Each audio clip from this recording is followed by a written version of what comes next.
กำไรไปเรื่อยๆเนาะก็คือก็เก็บเอาคอยเก็บเอาเนาะให้มันบวกเรื่อยๆเนาะ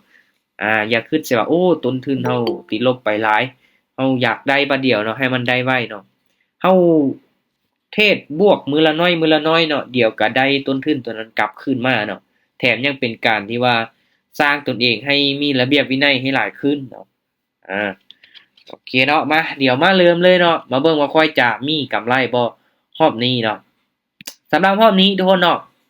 ตั้งเป้าเสียอยู่ที่จัก300 เหรียญนะทุกคนเดินออกคอยเอาต้นทุนมา3,000ป่ายน้อยนึงเนาะ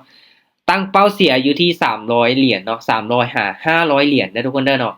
และกำไรในรอบนี้เนาะค่อยตั้งอยู่ที่100 เหรียญนะตั้งบ่หลายเนาะตั้งไว้ประมาณ100 เหรียญเนาะโอเคเดี๋ยวรีเฟรชหน้าจอบ้านเนินเนาะอินเทอร์เน็ตมันอยากซ่าทุกคนเนาะและเทคนิคทุกคนเนาะและเทคนิคที่ค่อยจะนำใส่เนาะ ตามที่สังเกตเบื้องทรงนี้ทุกคนเนาะตามที่สังเกตเบื้องทรงนี้เนาะกราฟมันก็อยู่ในทรงของไซด์เวย์เนาะเดี๋ยวค่อยจะเอาอินดิเคเตอร์ออกมาช่วยเนาะอินดิเคเตอร์ที่ค่อยนำใช้เป็นประจำเนาะ2เส้น moving average double เนาะและเส้น net volume ทุกคนเนาะเส้น net volume ตัวนี้เนาะถามว่ามันเป็นแท่งเทียนสลับทุกคนมันเป็นไซด์เวย์เนาะ net volume มันจะได้ผลเนาะถ้าทรงไซด์เวย์มันจะได้ผลเนาะมีอัตราการชนะสูงเลยเนาะมาถ้างั้นทุกคนเนาะรอบนี้เด้อเดี๋ยวค่อยจะเทรดตามเน็ตวอลลุ่มให้ทุกคนเบิ่งเนาะว่ามันสร้างกำไรได้อยู่บ่เนาะถ้าว่าเฮาตามเทคนิคนี้แน่นอนว่าเขาต้องได้ออกทุกไม้และได้คูณเงินทุกคนเนาะได้คูณเงินไปพร้อมเด้อเนาะเฮาบ่ได้แบบรอจังหวะไม้นี้มั่นใจจังออกเนาะไม้นี้บ่มั่นใจบ่ออกเนาะเฮาตามเทคนิคนี้เฮาต้องได้ตามทุกไม้ตามทุกไม้เลยเนาะมันจะเป็นแบบนั้นทุกคนเนาะ โอเคไหมเดี๋ยวค่อยจะมาเริ่มเลยเนาะค่อยจะเดินเงินไม้ละ15 เหรียญนะไม้ละ15 เหรียญพอเนาะ15 เหรียญเนาะเอาประมาณ17ซะเนาะ17โอเคโอเคทุกคนเนาะออเดอร์ต่อไปจะเป็นออเดอร์แรกเด้อสังเกตเบิ่งเนาะสำหรับการเทรดตามเน็ตวอลุ่มเนาะมันเป็นแท่งเทรดสลับแบบนี้เนาะเส้นมันสีขึ้นเฮาจะกดขายเนาะเส้นมันสีขึ้นเฮาจะกดขายเส้นมันสีลงเฮากดซื้อขึ้นไปเนาะ ถามว่ามันสลับมาเขียวแดงเขียวแดงเขียวแดงเห็นบ่ทุกคนมันเป็นแท่งสลับเลยเนาะมันจะได้ผลทุกคนเนาะมันจะได้ผลเนาะมีอัตราการชนะสูงเลยแหละเนาะตอนนี้นี่มันสลับมาหลายไม้แล้วเนาะสลับมาฮอด4ไม้แล้วเนาะ4ไม้5ไม้แล้วทุกคนเนาะประมาณ4ไม้ทุกคนเนาะสลับมาหลายไม้แล้วเนาะตลาดสลับแบบนี้นี่เน็ตวอลุ่มนำไซด์ได้ผลเนาะมาเบิ่งนำกันทุกคนเนาะ ว่าทรงนี้มันจะใส่ได้ผลบ่และสำคัญทุกคนเนาะทีมงานที่เขามาร่วมมีตติ้งนี้ก็สามารถที่จะตามได้ส่วนได้ทุกคนเนาะใครที่อยากที่ตามค่อยก็ต้องยอมรับความเสี่ยงให้ได้ทุกคนเนาะบริหารต้นทุนของตัวเองเด้อโอเคออเดอร์แรกตามซื้อนะออเดอร์แรกตามซื้อขึ้นไปเนาะออเดอร์นี้เป็นอย่างคือตามซื้อเนาะทั้งที่เน็ตวอลุ่มมันขนาดเนาะมันบ่ชัดเจนปานใดเด้อทุกคนเด้อเนาะออเดอร์นี้เส้นเน็ตวอลุ่มบ่ค่อยชัดเจนแต่ว่า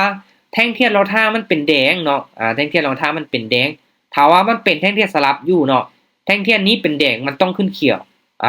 เห็นบ่ที่ผ่านมาตัวนี้เป็นเขียวมันลงมาแดงตัวนี้เขียวมันลงมาแดงเห็นบ่มันจะเป็นสลับทุกคนเนาะกราฟทรงไซด์เวย์ทุกคนเนาะโอเคออเดอร์แรกแหกมาโอเควินไปเนาะค่อยจะเอิ้นประมาณ5วิสุดท้ายเด้อทุกคนเด้อเนาะไปที่อยากเทศตามก็วิเคราะห์ไปนำกันเนาะตามได้ส่วนได้ลักๆแล้วก็บริหารต้นทุนของตัวเองเนาะต้นทุนมี10เหรียญก็เขาจะเดินเงินแบบใดเนาะให้คูณได้หลายไม้เนาะโอเคไป17เหรียญเนาะโอเคมาสังเกตเบิ่งเนาะเน็ตวอลุ่มนี่เส้นมันสีลงทุกคนเนาะแต่ว่าตัวนี้เนาะโอเคค่อยตามซื้อเด้อลองตามเน็ตวอลุ่มลองเบิ่งเนาะออเดอร์นี้เน็ตวอลุ่มบ่ค่อยชัดเจนเนาะแต่ว่ามาลุ้นเบิ่งนำกันเนาะว่ามันจะเป็นจังไดเนาะออเดอร์นี้ถ้าว่ามันสีลงมาต่ำพี่ทุกคนเนาะสีลงมาต่ำพี่นี่มีอัตราการชนะสูงเนาะแต่ว่าเส้นนี้งอลงมาน้อยนึงเนาะบ่ฮู้ว่ามันจะขึ้นไป3เขียวได้บ่เนาะสำหรับออเดอร์นี้สลับลงมาแล้วเนาะเห็นบ่ถ้าว่าตามสลับนี่จังได๋ลูกออเดอร์นี้ขึ้นเขียวได้บ่3 2 1โอเควินได้ผลทุกคนเนาะยังได้อยู่เนาะไม้ที่2ก็ถือว่าวินไปเนาะโอเคถือว่าวินไปเนาะเห็นบ่ทุกคนเนาะยังนำไซด์ได้ผลอยู่แต่ว่าเฮาสังเกตเห็นเลยเนาะ ว่าแท่งเทียนนี่มันยากสลับแล้วเนาะมันเป็นแดงมาสองแล้วก็เป็นเขียวมาหลายไม้แล้วเนาะโอเคอ่ะปรับเงินไปต่อเนาะจนกว่าจะได้ตามเป้าเขากับพักเนาะออเดอร์นี้ทุกคนเนาะตามขายเด้อออเดอร์นี้ตามขายเนาะเน็ตวอลุ่มนี่ทุกคนสังเกตเบิ่งเนาะบ่ค่อยชัดเจนปานใดเนาะบ่ค่อยชัดเจนปานใดเส้นมันงอขึ้นหน่อยนึงเนาะเส้นงอขึ้นหน่อยนึงเนาะอ่ะ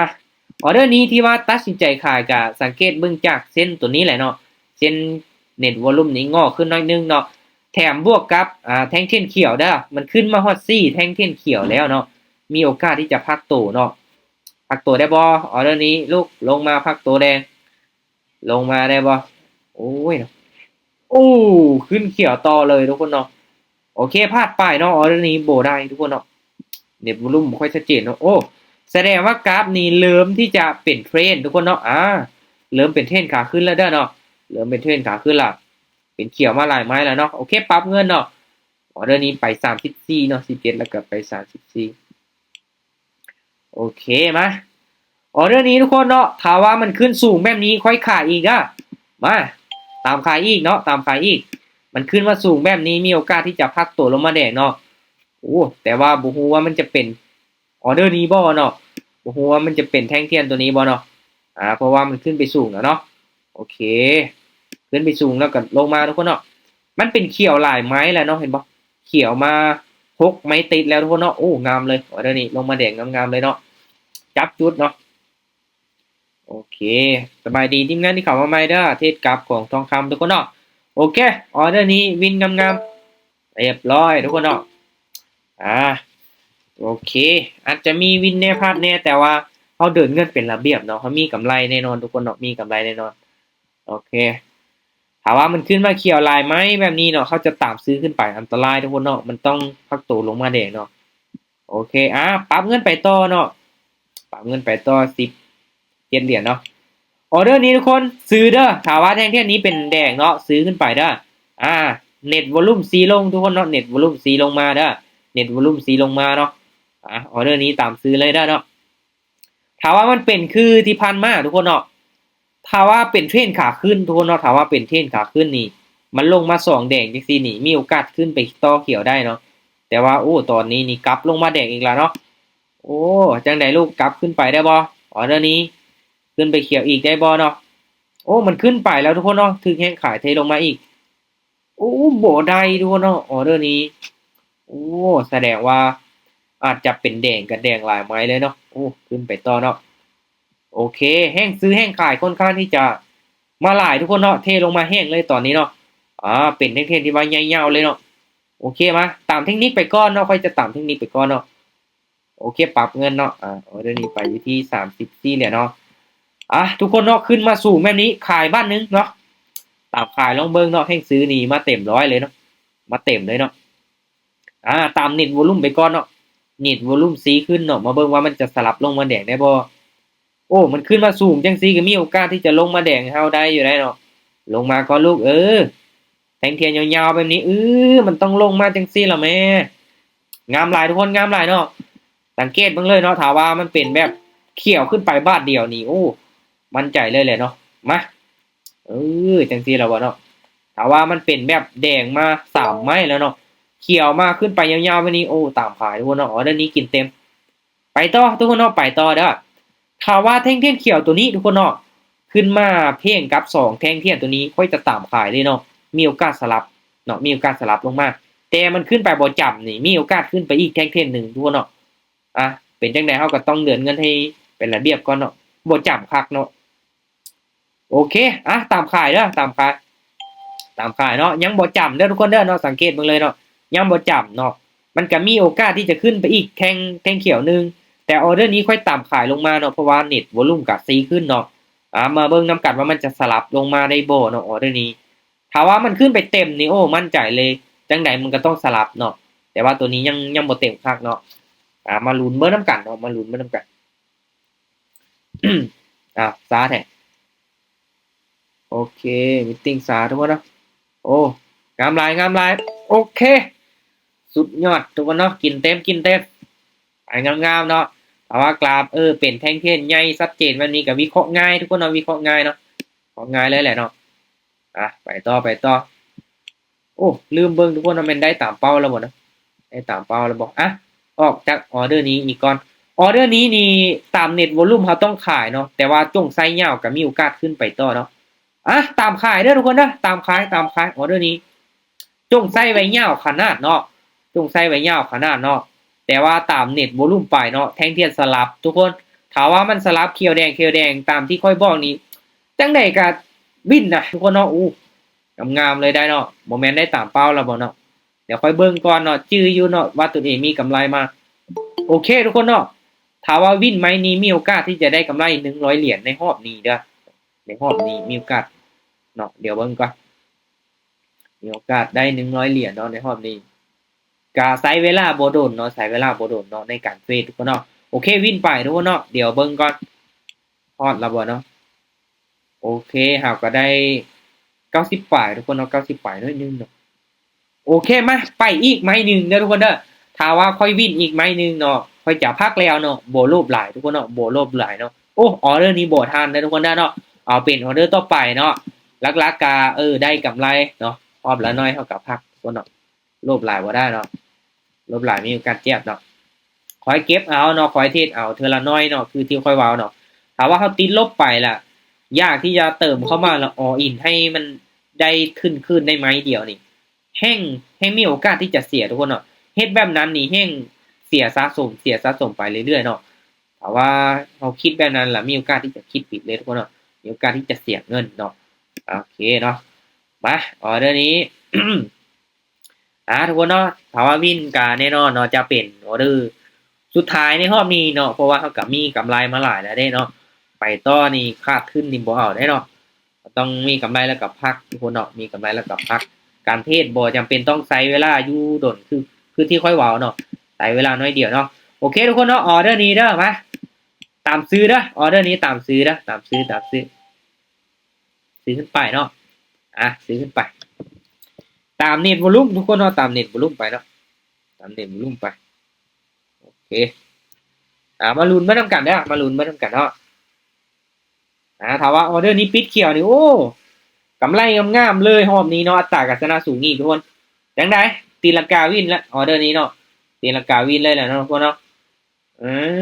วินงามๆเนาะตามเน็ตวอลุ่มทุกคนเนาะเป็นเทคนิคการเทรดที่ง่ายๆเนาะแต่ว่าได้กำไรอีหลีเนาะได้กำไรจริงเลยแหละเนาะจริงบ่จริงก็คือที่ทุกคนเห็นเนาะเขาก็เทรดให้เบิ่งเนาะมีกำไรเนาะตามเป้าเลยแหละเนาะยังไงทุกคนเนาะรอบนี้เบิ่งก่อนทุกคนโอ้กำไรมา400กับ10เหรียญเนาะ100กับ10เหรียญมาเนาะโอเคก็ประมาณนี้ทุกคนเนาะวินงามๆเลยเนาะโอ้พลาดไปนี่เพียงแต่2ไม้เนาะแล้วก็วินเนาะโอเคสำหรับรอบนี้ทุกคนเนาะข้อยเองก็กำไรตามเป้าหมายเนาะในการที่เฮามีแผนการเทรดเนาะเทรดไปน้อยเดียวได้กำไรเท่ากับพักเนาะบ่จำเป็นต้องอยู่กับกราฟโดนทุกคนเนาะมีกำไรแล้วก็พักแหละเนาะถือว่ารอบนี้เป็นจังไดทุกคนเนาะไปที่เข้ามาศึกษาก็เข้ามาศึกษาทุกคนเนาะก็ตั้งใจศึกษาเนาะบ่ว่าเฮ็ดหยังก็ต้องใช้เวลาในการเรียนรู้ในการฝึกฝนเนาะจึงจะเก่งทุกคนเนาะโอเคมีหยังอยากถามอีกบ่ทุกคนเนาะเวลายังเหลืออยู่เนาะเวลายังเหลืออยู่เนาะโอ้มีคนมาเทรดนำอีกเนาะเทรดมาบวก7.19เนาะไปเทรดนำก็มีกำไรทุกคนเนาะมีกำไรรอบนี้เนาะมีอัตราการชนะสูงอยู่เนาะมันก็เข้ากับเทคนิคเนาะเข้ากับเทคนิคให้นำไซส์ให้มันเป็นเนาะนำไซส์ให้มันถึกช่วงทุกคนเนาะแต่ละเทคนิคเนาะคือช่วงนี้ก็คือที่ทุกคนเห็นเนาะมันเป็นเทคนิคสลับเด้ค่อยก็อธิบายให้เนาะถ้าว่ามันเป็นเทคนิคสลับแบบนี้นี่เน็ตวอลุ่มมันจะใช้ได้ผลทุกคนเนาะใช้ได้ผลและมีอัตราการชนะสูงอีกเด้อทุกคนเด้อเนาะหลักๆก็ให้ไปฝึกไซส์เบิ่งก่อนเนาะฝึกนำไซส์เรื่อยๆให้มันเป็นเนาะค่อยนำไซส์เทคนิคนี้มาดนทุกคนเนาะจนจับจุดได้ว่าทรงใดมีอัตราการชนะสูงเนาะทรงใดที่มันมักที่จะพลาดทุกคนเนาะต้องมีเทคนิคเป็นของตนเองเนาะโบก6เสียได้ไหมสุดท้ายตัวบ่ทันนำโอเคค่อยเก็บเอาเนาะเอาตามต้นทุนของเฮาก่อนทุกคนเนาะค่อยมีต้นทุน 3,000 ปลายเห็นบ่ก็ยังเทรดเก็บเอารอบละน้อยเนาะคือที่ค่อยได้บอกทีมงานในมื้อนั้นไปเนาะอยากเทรดให้มีกำไรทุกคนเนาะเทรดเอามื้อละ1เหรียญก็พอเนาะบวกทุกมื้ออยากเทรดบวกทุกมื้อเอามื้อละ1เหรียญก็พอละเนาะ1เหรียญก็ย่าแล้วเนาะ1เหรียญก็กำไรเฮ็ดจังได๋ซะเนาะเฮาอยากมีกำไร โอเคทุกคนเนาะสำหรับวันนี้ก็ถือว่าเอาประมาณนี้เนาะเอาไว้มื้ออื่นเด้อทุกคนเด้อโมงเก่าโมงเดิมเนาะ10:50 10:30เนาะเข้ามาร่วมวิเคราะห์กราฟนำกันได้เนาะทุกๆการลงทุนมันก็มีความเสี่ยงคือที่ค่อยได้เว้าเรื่อยๆเนาะให้ทุกคนตั้งใจศึกษาเนาะก่อนที่ว่าจะเข้ามาลงทุนทุกคนเนาะโอเคขอบใจอาจารย์โอเคขอบใจคือกันเด้อทุกคนเด้อเนาะสำหรับวันนี้ก็บ๊ายบายเด้อทุกคนเด้อบ๊ายบายเนาะเอาไว้มื้ออื่นเด้อพบกันใหม่เนาะ